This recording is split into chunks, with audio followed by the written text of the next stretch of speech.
fault. But one of the things I have learned a lot in hanging out with Firewood people is that marketing is really, really important. And what's interesting is our industry is like agriculture. It's very competitive. You can find somebody close by that's doing almost what you're doing, and you shouldn't be really upset that other people are chasing your customers, even though it's hard, especially if you think they're not being fair. You know, if they're telling lies about you, it hurts, okay? So sometimes you have to separate anything negative and put it to the side in marketing. You know, no just doesn't mean no, it means just not now, right? And one of the stories I love to tell, I like to read business stories, and this guy in New York City was fixing not to make rent.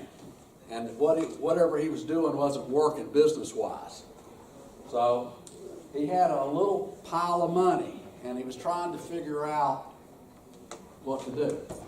So his apartment overlooked the subway station. You know, you take the stairs down, and he just noticed every morning there was a big line of people going in, and every night there was a big line of people coming out. And over in the corner was one of these discount books places. So he had a little pile of money, $100 or $200, went down and bought at the discount bookstore $200 worth of books. Got him a little table, went halfway down the stairs, and everybody coming down, he had a book in each hand. Want to buy a book, want to buy a book, want to buy a book, want to buy a book. History book, mystery book, want to buy a book. Sold out in an hour. Pretty cool, right? Doubled his money, right? So he goes back to the store. Does it again, does it day after day. He's doing pretty good, right? He's got like no inventory, right? He sells it. That's pretty cool. He's not paying the city to set up there. They might run him off. He goes to the next one. And he went from being poor to making over $100,000, and all he ever had to say was, want to buy a book, want to buy a book, want to buy a book. So sometimes when you look around, there's business people that can use what you have, and you just don't see them. Nobody knows everybody. All of us know somebody, right? And there's nothing wrong if you have a prospect that you don't fit, pass it off to somebody else. Do them a favor. You know, there's no reason that we have to hate everybody else in the firewood business. If you look around, everybody here is nice and beautiful and friendly, right? Nobody here is going to cause you a problem today. So one of the smartest things you can ever do in business is make sure everybody knows who you are. Now, this is my buddy Jim. He and I are trying to get on an HGTV show, okay? Right? Yeah. I'm telling the truth. They probably don't want us, but We're going to be persistent, though. we got to figure out that's what we want to do. Don't take no. Yeah, Jim is in reclaimed lumber. He's up in Wilkesboro. He's got 1 million board feet in his warehouse of beams and old lumber. And he generates waste. And he's down today hanging out with us to see if we're going to tell him what to do with it. So when we get into marketing, it's really, really important, and somehow you have to figure out if you don't like, how many people don't like marketing? Don't want to call anybody, don't want to go see anybody. All you're going to do is people come up with a check to them, right? Well, that doesn't work most of the time. It's good if you can get it, but it doesn't work. Most of us, we have to work at marketing. The reason we have all you people here is because I worked my butt off to contact everybody, and I begged. I said, please come.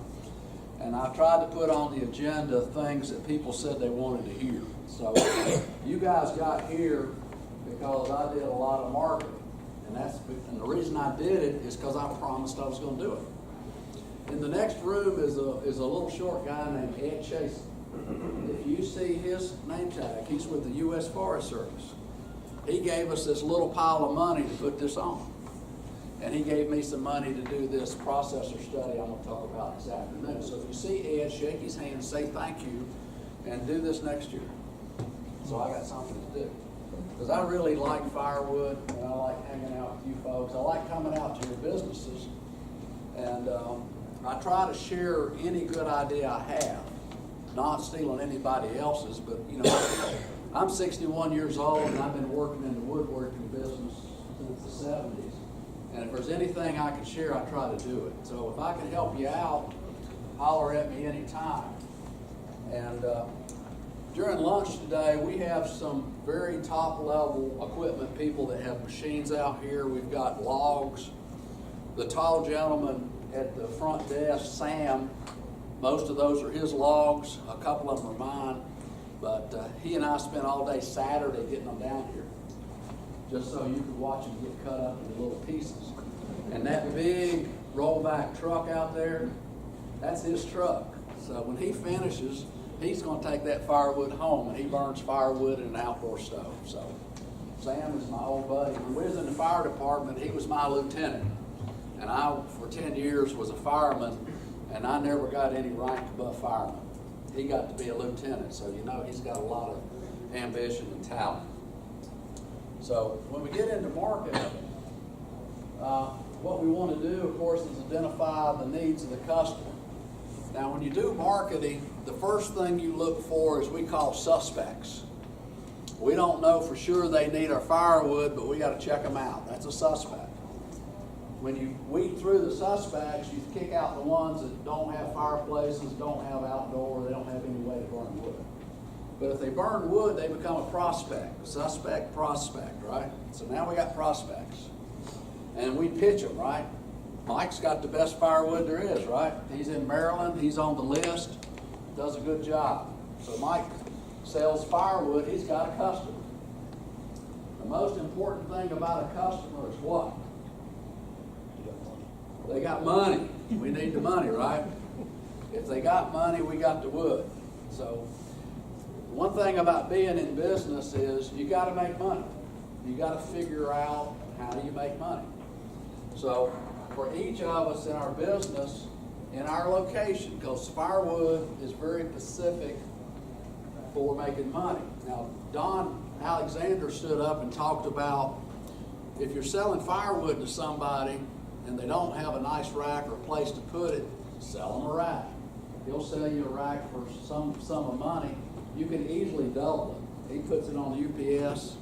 He's got a rack in the back that he sent from Kansas to me in 2 days. Yeah, I mean, you get these things in a couple days. So you can buy a couple racks and pitch them. You know, hey, you got a nice rack to put your firewood in, yes or no? So you can make money. One of the things to think about is how many different ways you can make money. Firewood, the firewood itself, the delivery, the rack. You know, do challenge yourself where you can get more money, because that's, if you remember that break-even curve we did before, that's one way you get that extra 10% of sales that doubles your profit with whatever way you can do it. So one of the things that's kind of interesting, I'm sure you've seen the quotes where somebody that was very successful in marketing was asked what was their secret. And he said, the person I'm with at any time is the most important person in the world. They get my full attention. And that's really, in marketing, that's the difference between a good marketer and a great marketer, is they focus entirely on the customer and make sure the customer gets what they want. We also often think of salespeople being blowhards. They're fast talkers, right? The best salesmen are the quiet people that really understand your problem and come out with what you need. Now, I remember years ago I bought a lawnmower, and I studied them and studied them, and the salesman assured me that my lawnmower I was buying was the one I needed. Well, 30 minutes after I got it home, I found out I didn't have the right lawnmower. I bought the wrong one. And I still got it, and I paid $3,000 for this lawnmower. So my salesman didn't really know what I needed, and that's a shame. The green split firewood folks, raise your hands. Now don't be shy. You can stick them up. David Porterfield, put your hand up. There you go. Joanne, you got yours. What do you think of green split firewood? Either way. People that want to store it outside, it's fine for them, and they can dry it, just naturally. Mm-hmm. Or we can take it green and we'll put it in our kiln and we'll dry it in 2 days. All right. Well, there's a customer base that will only ever buy green split firewood. Summertime. If people are smart enough, you want to buy your wood ahead of time. One of the biggest problems in firewood is people burn wood that's not seasoned. And we can't seem to stop that. My daddy liked to burn green wood. And I fussed at him. I said, Pop, let me dry it. It burns better. And if you want it a little wet, I'll put a bucket of water next to the stove and you dunk it before you throw it in. You know how a good son always makes your daddy mad, right? So I used to make him mad because he liked burning green wood and I didn't. So we are looking at this market. Now, I mentioned in the last session about really it pays to separate your pretty wood from your ugly wood. And the people that are beating you down in price selling the ugly wood. And they say, well, that's ugly wood. Well, why don't you buy the pretty wood? Okay, we charge more. If they can't see the difference in your pretty wood and your ugly wood, you're not separating. The sense of urgency is you can easily boost your productivity by 20%, 25%, 30% by having a schedule. And you go out and you tell the crew, we do so many loads a week, a month, or whatever a day. A good day is X volume. So many bundles. When I was working with this company in West Virginia in 2004, to make money, they needed to do 4,000 bundles a day. And they had 2 packing machines, and they could have done it. But the owner didn't like running 2 machines. He liked running 1 machine, and they were doing 3,000 a day, and they went broke. So you've got to figure out in the business where you have to be to make money, and you got to get there. So he took a situation. He had a buyer who would buy every bundle that he put together. Year round, he could sell his bundles all summer long. And the goal was, and my job as a consultant was to help him figure out what those numbers were. So I took all these costs and I crunched these numbers, and I came up with a plan. And then he wouldn't follow the plan, and he went broke. And I got called back in. He got a new shot of money after he went bankrupt the first time, and he had enough money to get it going, but after 2 months, the people that loaned him money wanted to go back and see what was going wrong. Well, the wrong thing was he wasn't following the plan. He wasn't producing enough. He was paying he ended up hiring his relatives at 50% higher wages than what we were supposed to do. He was paying half again as much for his propane because the propane guy was mad at him because he went bankrupt on him. And I said to the guy, I said, why don't you follow the plan? And he said, well, I'm going to run it and see what happens my way. I said, well, last time you went broke. And right now, I'm sitting around the table. I said, those guys loaned you money. If you keep running it your way, you're going to waste all their money. And he said, well, I'm going to run it my way and see what happens. And I said, I'll tell you exactly what's going to happen. You're going to run out of money in 6 weeks. Because you're burning so many dollars a week, you're going to run out of money in 6 weeks. So that's all the money you got left. And I was shocked that the people who loaned him money didn't shut him down right then. Because I was trying to be blunt, really. I was trying to get in his face because he was fixing to, there was 20 people working there. He's going to lose 20 people's jobs. He's going to lose those people's money for no good reason. He had 2 packing machines. All he had to do was run the second packing machine. Because what happens in production is all your equipment has limits. Okay, and if you got capacity, you're okay. But when you run up against father time, like cycle time, there's limits. And if you're running the packing machine, you need so much time to fill it. You need so much time in there to shrink wrap it, so much time to come out and skid it and all that. The bottleneck was they couldn't get 4,000 feet through on the machine. So what do? Run the second machine. It's sitting right over there. You know, but sometimes we're our biggest enemies, and I have my problems too. So I just want to encourage everybody to figure out where you have to be successful, and then get there. what's keeping you from being, if you're successful now, wonderful, congratulations. One of the things I tell people is I'm a real systems person, and a system is really nothing more than having the right routine. So I'm kind of a routine maniac. I used to work in the furniture factory, and it seems like every time I went to work for one, they had lots of problems. And I went to work for one in Virginia, and we went from being unsuccessful to successful because we finally created a routine that worked. Everybody knew what to do. The sales were selling what they needed to do. The purchasing person got all the materials. We made the furniture, and out it went. And we took a bunch of people that really weren't woodworkers. They were mostly tobacco workers up in the south side of Virginia. And over a couple of years, we turned into a very successful furniture plant. We went from 50 people to 100, and in a good year, we made a 15% profit on sales. And I actually got bored and moved back to North Carolina. It was just, it really wasn't a challenge anymore. So if you can get the right routine, what you want is a routine that makes the money that you want. And every business, what you should do, in my opinion, is have a production schedule, and in the bottom corner of it, draw a box and put a number in there of how much money you're supposed to make every week. Whether it's 5 or 50 or whatever that number is. You draw the box, you put the number in there. And what you want to do is to project ahead of time what that number is going to be and to see how close you get it. And that's what your marketing does. Marketing has to get you the volume. You've got to market Firewood. It doesn't market itself. So one of the questions you have to say is, what am I going to do? If I'm in the kiln-dried split firewood, I've got to invest in a firewood kiln.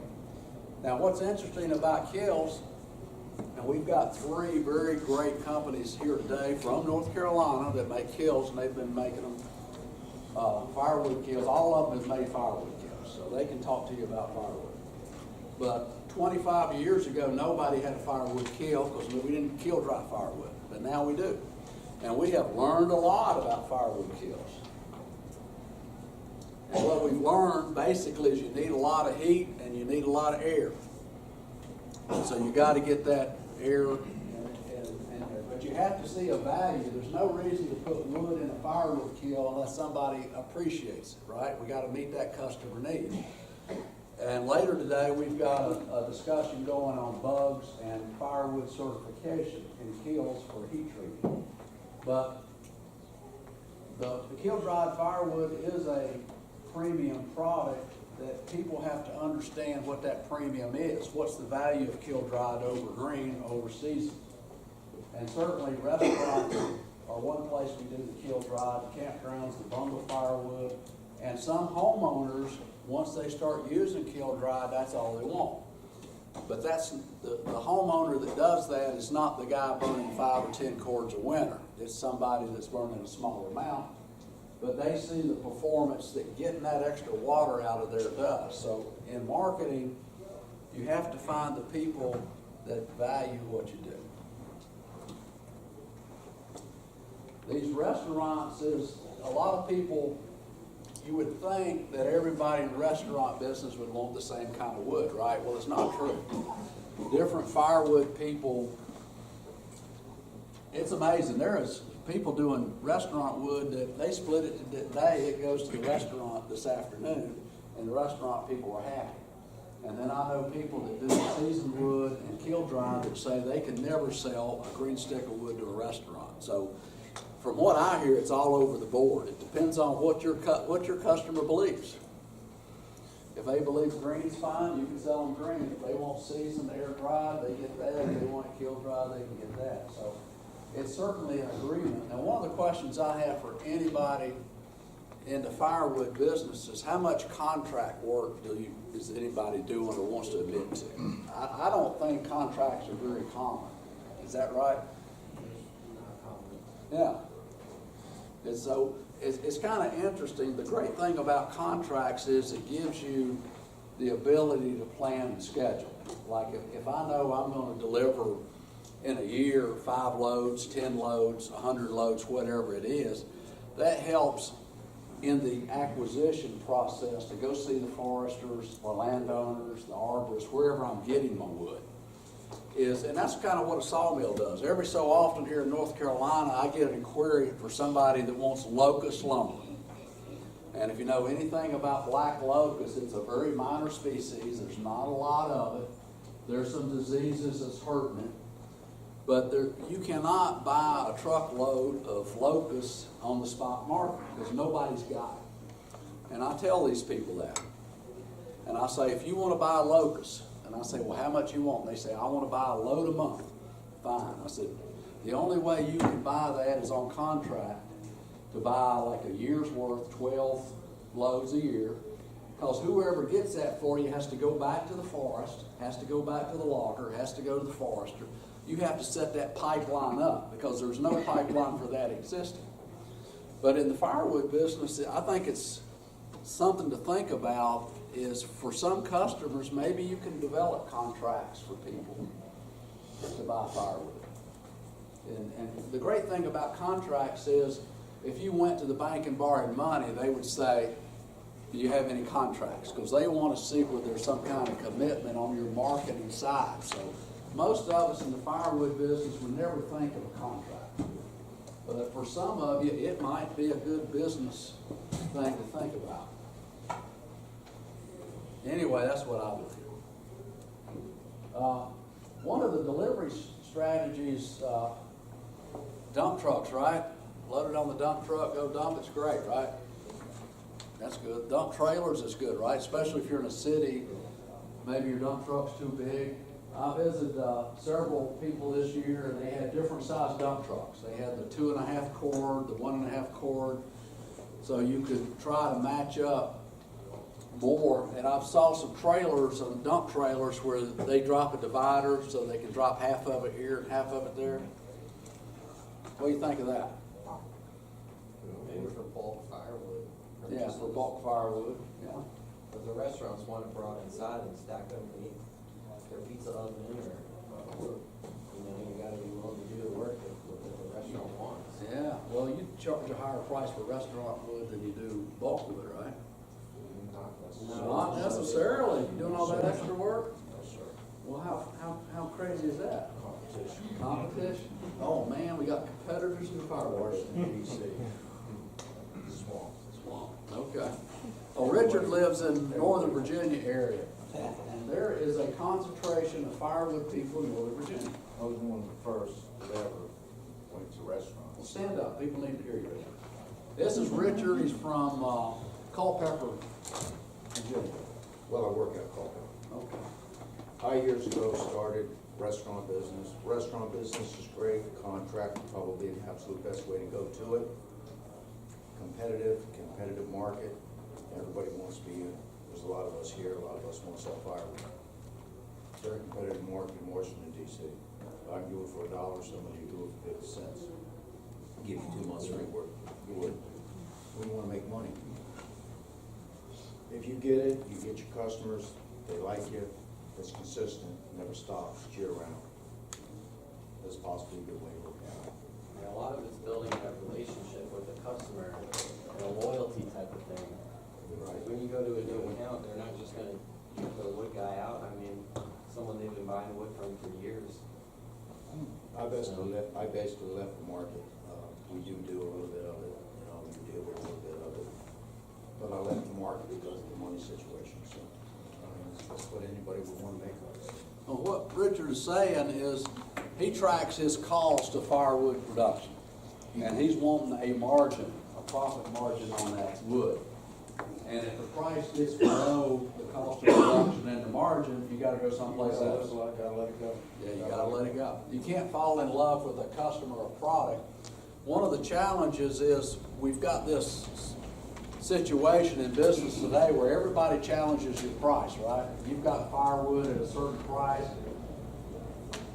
Everybody's gonna challenge you to see if they can get it a little bit cheaper. But let's say you're doing bundles and you're selling them for $2.75, just as a number.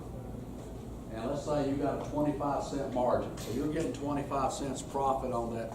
So it's $2.50 cost, $2.75. and you're selling it to a wholesaler, and you're selling by the truckloads. Great world. But if they come back and say, well, I want a 10 cent decrease, I want to pay $2.40 instead of $2.50. Well, that 10 cents comes out of your 25 cents, right? I mean, they're getting 10 cents off $2.50, but you're getting 10 cents off 25. What do you think about that? That ain't, huh? Yeah, it all depends though. Is the volume gonna pick up, you're gonna sell more to make up for that loss? Or are you just gonna sell the same amount? Okay, You're gonna sell- David says you gotta consider the volume, but you have to be careful, you gotta crunch the numbers. Exactly. There's a lot of people that will tell you, I'm gonna give you more business, you go ahead and give me the lower price today. And the volume never comes, right? So, we've been there before, right? No, never happened. All right, I'm gonna put it out here. Speak up I'm loud. hooking up. I own a landscape company and a firewood company, so I deal with both businesses, and I'm always dealing with customers. One of my sales pitches on everything I sell something slightly different than my competitor. It works. For example, everybody in my territory sells firewood 18 inches cut, 18 to 19 inches. We went down to a 16-inch cut because I have a lot of customers that request that. That's all we split now is 16-inch sizes. And it works. Sell something slightly different, you can charge a little bit more. So many heat with it. You want a 16-inch cut, 18 cut, wood stoves, a little bit too long. Yeah. Bring down a little bit more people like the smaller cut. What Mike and Richard are saying is do something a little different than everybody else. And one thing he does different is he does shorter wood, 16-inch stove wood fits more stoves. And the people that want the shorter wood, that means something to them. Hey, Harry, we got people that got the old wood cook stoves, and they want the small stuff, and we give it to them, and they come back. There you go. If you look at, one of the interesting things, I like looking at YouTube videos and doing image searches on Google, and I highly recommend it. There's a lot of woodworking equipment and methods. There's some machines out there I think is going to kill somebody. There's a lot of do-it-yourselfers. The one I think will absolutely tear your hand off is some guy made a big circle, like an 8-foot circle, and he put in a wedge facing him. And he takes the block, and that thing comes right by his face, and he's hitting it turning like this.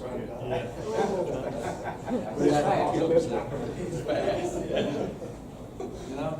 And I'm like, you know, even I'm not that stupid. But there's a lot of, the Europeans especially like doing innovations and equipments, and they've got a lot of things that they do that you don't see here. But they also have a lot of stoves, and one thing they tend to do that we don't do, a lot of times in America, we will buy a big stove, we'll put it in one room, and we overheat that room. Where they're, I think, more apt to put smaller ones in multiple rooms, and some of them are very stylish. And I think in the future you'll see more of that here. If they can get some of that on Jim and I's HGTV show, we'll put that in the show. Maybe we'll help promote Firewood on our TV show. We're going to be on TV one day, either on HGTV or DIY. Doing extensive fire starting. Yeah, there you go. Yeah, that's it. Really extensive. Well, my introduction back in 2005 was with a broker, and the broker. One thing I like about brokers is, I mean, they're serious business people and they've got connections, and they are intermediaries. If you want to sell to the Home Depots and the Lowe's and the big grocery chains, they only deal with the brokers. They don't want to deal with 100 firewood people. They want to deal with 1 or 2 nationwide, and so they're gatekeepers. And they do, I'm sure there's people in here that love brokers and some people in here that hate brokers, but that's a fact of life. If you're in the bundle firewood business and you're selling wholesale nationwide, you're going to deal with brokers, and that's what they do. Anytime you're in business, the most important thing, in my opinion, is you got to do whatever you promise to do. like I get these grants, I have to make sure I do everything I said in the grant. And if you want to be successful in business, regardless what that business is, you have to do what you said you were going to do. And sometimes that's not convenient.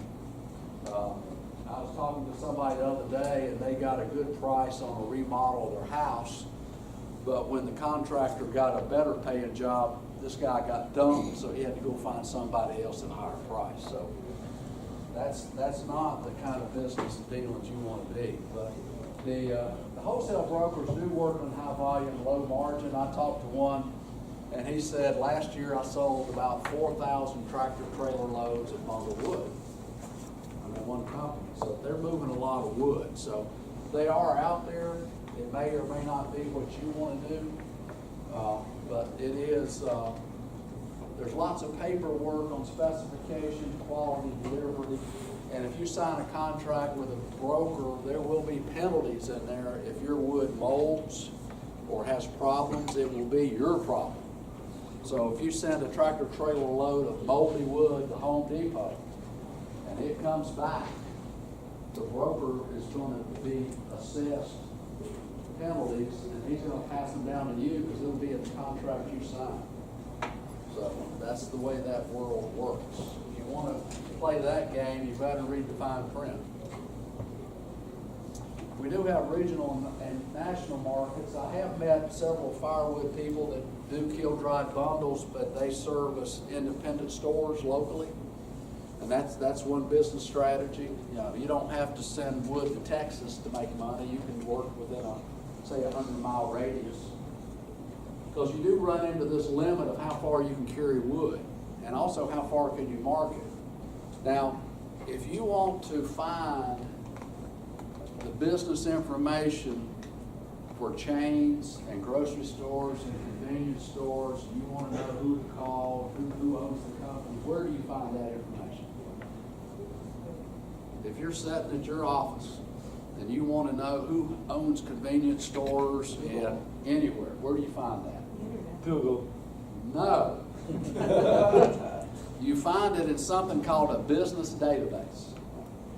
Now, here in North Carolina, if I have a library card, I can sit at home and go to a website called nclive.org and put in my library card number. It brings up one called Reference USA. And Reference USA includes millions of businesses around the U.S. and Canada. And you can search in there by region, by type of business. So I can look up, say I wanted to sell wood in Knoxville, Tennessee, and I wanted to find out who all the convenience stores are. I can sit at home in my office and find out who owns all these convenience stores. I can find out how many they own and where they're located. I can get their phone numbers. I might even get an email address. I can get websites. I can find out how many employees they've got for free, because the state of North Carolina has financed that for me. And most colleges have this. Some state libraries have it. You can check with your local library, go to the reference room and say, do you have a business database? So right here we've got Mr. Rob Girardi, who makes dry kits. If he wanted to find out who all the Firewood businesses that are in that directory, he can set up in Hendersonville, North Carolina, put his library card number in, and look up and see who comes up. Now, this is not perfect information. You will find some people in there that are Firewood people and some people are not. If you're looking for landscapers, you can find that. So it's a great way to generate a list. The list isn't perfect, but heck, it's a list, right? If I'm selling restaurants in whatever town I want to sell, I don't want to make up a town here. Say Roanoke, Virginia. I can go in there and look at the restaurants, and I can look at their web pages, and maybe I can look for keywords. Now, Google is a good place if you want to look at wood-fired, put that in quotes, restaurants. If you want to find restaurants, that's the one way I would do it, is go to Google, put in quotes, wood-fired, and you may do it with a dash and without a dash, and restaurants in the city, say Charlotte or wherever. and then I can figure out. It gives me a list. It's not a perfect list, but heck, it didn't cost me nothing, right? So if you want to take away marketing, a big part of marketing is figuring out who you need to talk to. Who needs to know you? Who can appreciate what you do? If you want to be in Restaurant Wood and it's not working out in DC, what else is close by that you can go to that might be a better market? Culpeper, Richmond. So you can sit there where you live in Northern Virginia and see what's going on in Richmond. And that's Business database. And the state of North Carolina, there's 3 or 4 of them. They get a contract with the business database people. And so that is something I love to share to people. Sometimes I will, here in North Carolina, I service people, and sometimes I'll come in and I'll bring this up and I'll show them. In fact, I did that with your brother Barry, William. William Godfrey, raise your hand, William. He's an old friend of mine. His family runs a chip mill. They've been in the lumber business, and today they have a pellet operation. So I was talking to Barry, and I said, Barry, if you're trying to sell to these retail stores, this is what you ought to do. You got a library card. Well, Brother Barry doesn't have a library card. So I said, well, here's my card. So I showed him on his computer how to do this. And I don't know if he's done it or not, but I showed him how to do it. I mean, that's all I can do. So those will be typically through, like, a university library? The universities will always have one. If a university or college, community college, has a business department, it's probably at the college. Here in the state, we have this special deal where we get it statewide by every county library. But you'll have to see where you live, what they have. But now you can buy these. You can buy a subscription, but would you rather get it for free or would you like to pay for it? Free, ain't it? Free is good, okay. This is what we was talking about with Don, any add-on sales. Now, something I'm just beginning to try to connect with is chimney sweepers. If you're delivering wood to somebody, why don't you line up a chimney sweep group, 2 or 3 people, and when you deliver wood to a homeowner, give them a little information about some chimney sweeps that you have good connections to. Did you do that, Mike? Actually, I'm a very good friend now with my chimney sweeper. Half my customers come from him. I figured, I went to the thing last year and they brought it up, and I already was in the role of doing that. But I found out the chimney sweepers already have my customer list. They just hand it over and they pass out my cards, I pass out theirs. I provide the firewood, they make sure the chimney's safe. There you go. Just to add on to that, we share our business cards with our chimney sweep. So on one side is our information, and on the back side is our chimney sweep, and we buy and split the price with our chimney sweeper. So our business card price is kind of cut in half because of it. If you didn't hear that, Chelsea said they have networked with chimney sweepers where one side of the business card is the firewood company and the other side is the chimney sweeper. Well, how cool is that? That's pretty good. And what does that cost to do that? Very little, right? So this is how you make money in the firewood business. You find a little extra that drives your volume, and that helps you get there. I mentioned whole log marketing. This is where you try to find a market for everything. Even sawdust has a value. I do go to some firewood places. At the end of the day, they scrape up all the loose ends and they light a fire. In fact, I was in one place, and I don't think their diesel tank was 50 feet from the fire. I just wondered about that a little bit, and said, well, I'm one of these people, if I see something, I'm going to say something, and I'll try to be polite. And I said, that's a pretty good fire you go in there, and there's the diesel tank, And they said, well, if it was gas, we'd be worried about it. Okay, but, everybody sees the world different than me, I guess. But one thing you don't want to do is let your waste hurt your productivity, and it will. I was visiting a place and they had a nice tumbler, you know, dropping out the sawdust and slivers. But I don't think they ever cleaned out under.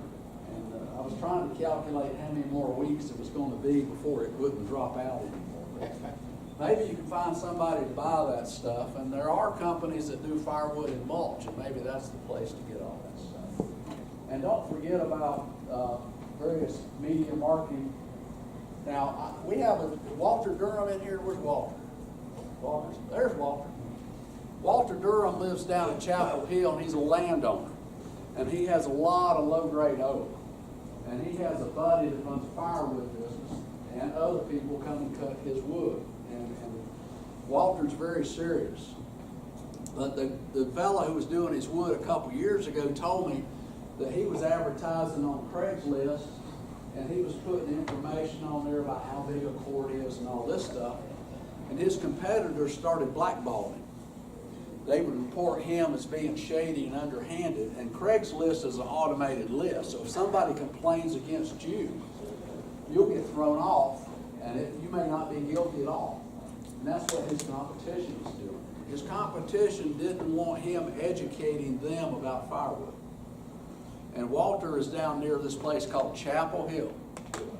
And they're very eco down there. And so this guy was advertising eco firewood, and by doing, Walter's in the tree farm program. So he's got very certified woods, special woods, warm fuzzies. And this guy was splitting it up and selling it to those folks in Chapel Hill that had PhDs and a deep wallet for extra money.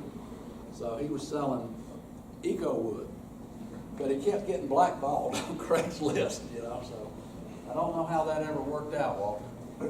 Well, this is Andrew George, he's doing the eco firewood, perhaps he can tell us. So yeah, stand up, Andrew, real quick. I don't know. I mean, it's just marketing to the folks who are there to buy it. I mean, those three little letters probably don't mean a lot here, but to those folks who they don't want to know somebody's just buying, you know, clear cutting forest and selling the wood as firewood. They want to know that it's coming off of managed land, it's in the certified tree farm business, and that's what the folks in Chapel Hill, Carborough, Durham, that whole area. So I'm just trying to market to the customers that I have, you know, there. And I can charge a little bit more for it. And you know, actually, the story is funny. I know the fellow that I caught with him that he's talking about, and I do the same thing. I explain to my customers and actually show them what a cord looks like, because you know you got these guys going around with pickup trucks, and you know that's fine. They should just be saying what they're actually selling. Don't call a half cord in the back of a pickup truck a half cord when it's not. So I don't know. That's all I do. Okay. Well, we're going to stop on marketing. I think we brought up a lot of good points, and I learned some.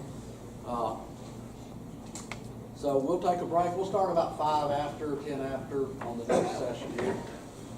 And again, there should be the coffee. I did a new pot of coffee on the left.